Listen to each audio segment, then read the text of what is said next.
there are a lot of natural phenomena that we would like to better understand. For example, there have been a lot of forest fires in my home state of Oregon the past couple of years, not to mention the wildfires in California essentially every year now, or recently with the megafires in Australia. We would like to be able to better understand the behavior of these phenomena, which would improve society and save lives. So, as mathematicians, we create models. That leads to the applied math field of dynamical systems. For example, there's the forest fire model, the slider block models for earthquakes, and the abelian sandpile model for landslides and avalanches.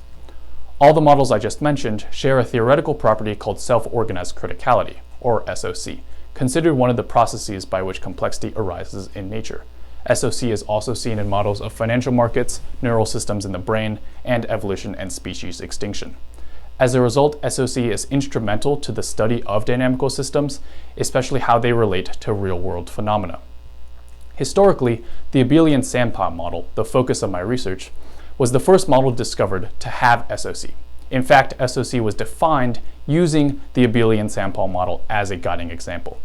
In addition, the abelian sandpile model is also one of the simplest models that has SOC. Hence, the abelian sandpile model is an extremely important model to study. Furthermore, the abelian sandpile model, more commonly referred to as chip firing in the pure math field of graph theory, has a very strong and mathematical formulation using graphs. Yet, chip firing is still a very new and active field of research, with the study of the abelian sandpile model and self-organized criticality as a whole really only starting in 1987 with the paper by Bach, Tang, and Wiesenfeld. As a result, the behavior and properties of chip firing are not well understood. Chip firing has an underlying group structure, the sandpile group.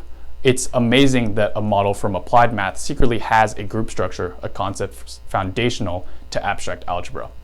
A group is a generalization of, say, how addition works over the integers. I analyze when the identity of the sandpile group, the most important element of the group, is equal to the maximal stable configuration, the most important configuration from the model, which is essentially the critical state of the model being the largest stable configuration possible. So if you add a single grain of sand anywhere, you'll cause a cascade of sand. I call this property the complete maximal identity property, or CMIP.